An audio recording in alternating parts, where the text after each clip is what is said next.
Saya lihat Kaisa senyum-senyum kok berarti merestui omongan saya. Nyuwun sewu jenenge dia lebih saru dari saya. Nah, Kiai Gontor wae wis ngerti tek-tekan. Allahu Akbar, ya Allah, indahnya kehidupan di Kendiri Cinta ini, Allah Akbar, ya Allah, asyurukum ya Allah, aku bersyukur kepadamu. Ini semua agamanya bermacam-macam, jenis kelaminnya bermacam-macam, tapi tidak pernah ada masalah. Tidak saya bisa, ayo perempuan di sini, laki-laki di sini. Saya bisa pernah? Ada masalah? Tidak ada. Apa sebabnya? Apa sebabnya? Karena di sini tidak ada perempuan, tidak ada laki-laki, yang ada manusia yang penuh cinta. Kan begitu?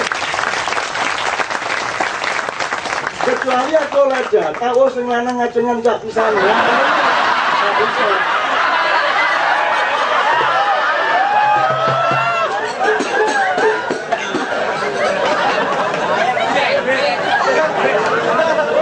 Ada Pak, tidak ada penelitian yang membuktikan itu Pak. Jadi tenang-tenang aja, campur-campur tidak ada masalah kok.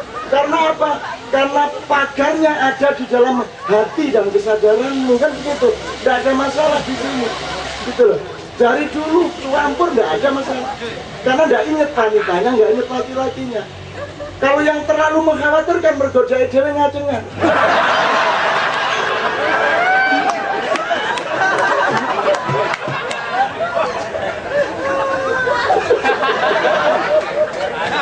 Apa urip kok angel mah mudah segini kok, enak sekali. Oke gitu ya teman sekalian, kita dengarkan sekarang. Waktu mungkin tidak terlalu lama, tapi kita harus dengarkan secara resmi Bapak Ustadz Nur Somad untuk melanjutkan. Ketawanya sekarang reda dulu, sekarang kita serius. Terima kasih. Jadi dari perjalanan tarekat itu apa yang ingin sesungguhnya. Ini kan tarekat itu sebagai alat, sebagai jalan, sebagai tool ya, sebagai pembantu kita untuk sesuatu. Dan apa yang kita dapatkan itu paling tidak adalah bahwa hati kita itu menjadi hidup ya, menjadi lemah lembut ya, menjadi sensitif, menjadi peka. Dan ini yang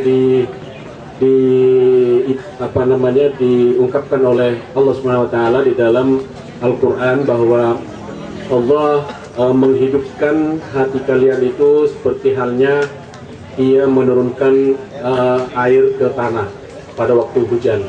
Jadi kita melihat bintik-bintik hujan ya yang menyentuh tanah. Kadzalika yuhyil mauta, artinya seperti yuhillahul mauta, seperti itu Allah menghidupkan hati-hati yang mati.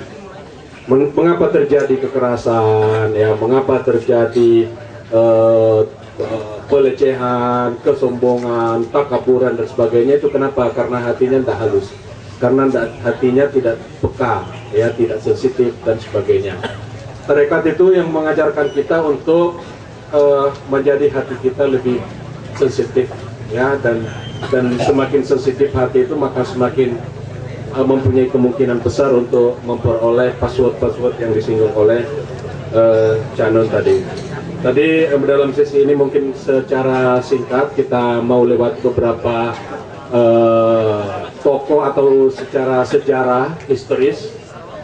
Tasawuf itu memiliki tokoh ya, tokoh-tokoh yang mengangkat praktek-praktek tasawuf ini ke dalam satu bingkai teori keilmuan ya, yang bisa diserap, yang bisa dimengerti, yang bisa diteliti secara empirik oleh siapapun.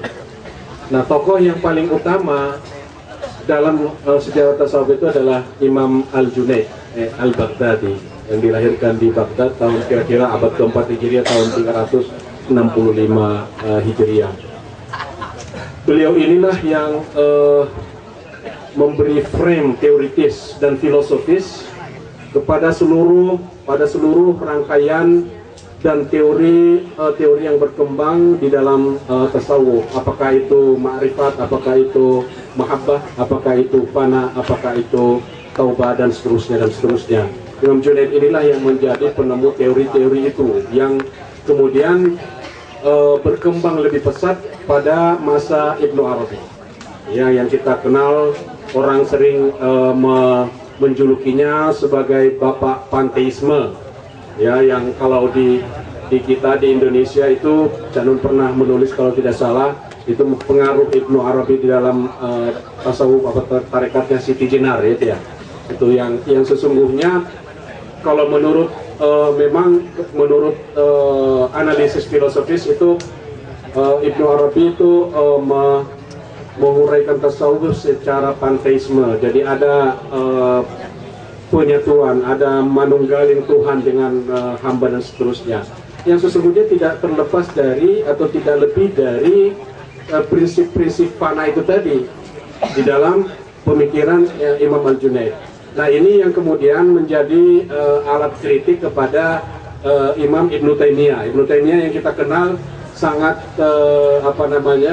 sangat gencar mengeritik Ibnu Arabi, tapi beliau menerima kalau tasawuf itu dari Imam Al-Junaid.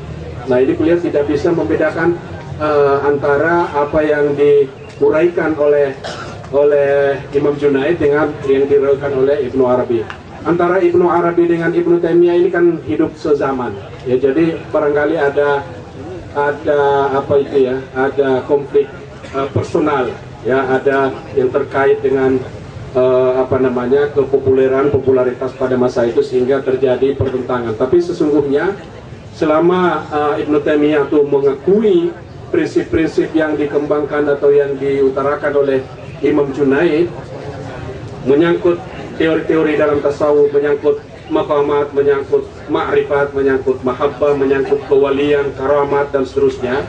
Kalau itu diterima semua, maka semestinya dia juga menerima pemikiran-pemikiran Ibnu Arabi, karena ini adalah pengembangan dari yang ini. Dan saya rasa tokoh yang paling berpengaruh di dunia, ya, di dunia tasawuf pada umumnya adalah Ibnu Arabi ini, karena tidak ada satupun permasalahan di dalam tasawuf itu yang dia tidak garap, dan ini menjadi sangat terkenal di kalangan intelektual barat yang mempunyai perhatian terhadap penelitian-penelitian tasawuf.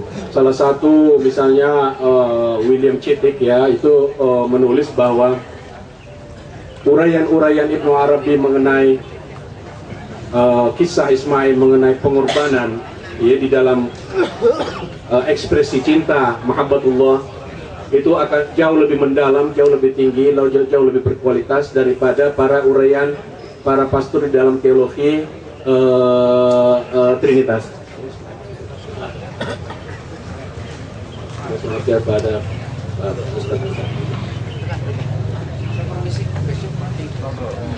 Jadi dari Ibnu Arabi inilah yang menjadi tokoh utama dan sekaligus juga kontroversial di dalam tasawuf. Tapi kalau kita mendalami lebih jauh, itu sesungguhnya tidak ada konflik, tidak ada perbedaan, tidak ada hal yang perlu untuk didiskusikan secara luas. Di samping Imam Al-Junaid, kita mengenal Ar-Rumi. Ini yang paling terkenal, ya, karena dia adalah seorang seniman, dan pada umumnya sufi-sufi yang mencapai puncak ketenarannya itu juga memang pada umumnya seniman, sastrawan, ya. Jadi Imam Junaid misalnya, dalam yang kita baca di dalam biografinya, bahwa sering beliau berkumpul dengan kawan-kawannya, dengan sahabat-sahabatnya, itu juga ada menggunakan musik untuk di dalam menyiapkan hati untuk atau mengantar satu zikir itu, atau mengantar satu wirid itu, biasanya juga menggunakan alat-alat musik tertentu. Makanya saya heran kalau ada di antara umat Islam ini yang lalu kemudian mengharamkan musik atau mengharamkan seni dan sebagainya, karena para pendahulu kita, para sahabat kita, Imam Junaid ini adalah seorang imam yang diakui oleh siapapun di dalam dunia Islam, baik oleh Syiah maupun Ahlus Sunnah wal Jamaah. Bahkan itu menjadi guru Imam Al-Ghazali, ya, Al-Junaid ini. Jadi